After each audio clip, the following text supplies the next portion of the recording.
நான் தனித்தும் நிலையற்றவளும் சிறைப்பட்டவளுமாய் இருந்தேனே, இவர்களை எனக்கு பிறப்பித்தவர் யார்? இவர்களை எனக்கு வளர்த்தவர் யார்? இவர்கள் எங்கே இருந்து வந்தவர்கள் என்று இருதயத்தில் சொல்லக்கூடிய அளவுக்கு ஒரு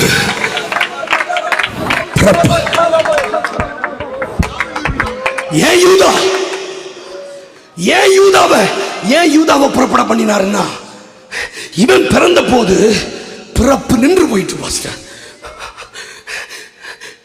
somehow தெரிந்தோ தெரியாமலையோ, fortunately unfortunately, he was the reason to stop hearing.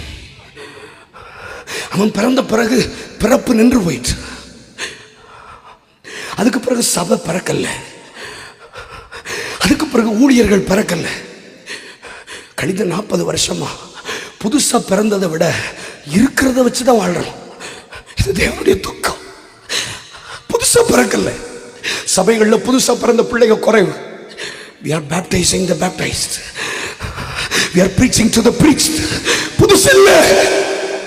எனக்கு ஆண்டவர் சொல்ற, நீ 1000 பேர் கூட்டத்தில் நின்று பிரசங்கம் பண்ணினாலும் I am not happy. புதுசா ஒன்ன பிறப்பிச்சது I am happy. 1000 பேர் வேண்டாம். This is a birth place. நீங்க இதை சும்மா எடுக்க கூடாது ப்ளீஸ், சும்மா எடுக்க கூடாது ப்ளீஸ். நான் பிறந்த பிறகு எத்தனை பிறந்துச்சு?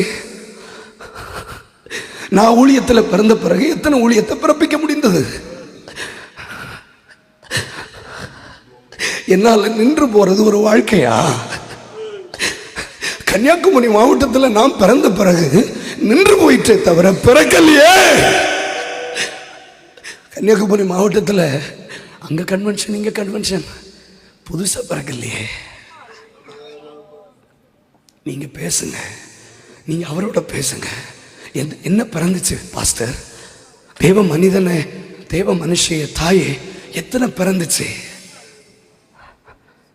Same people, same people.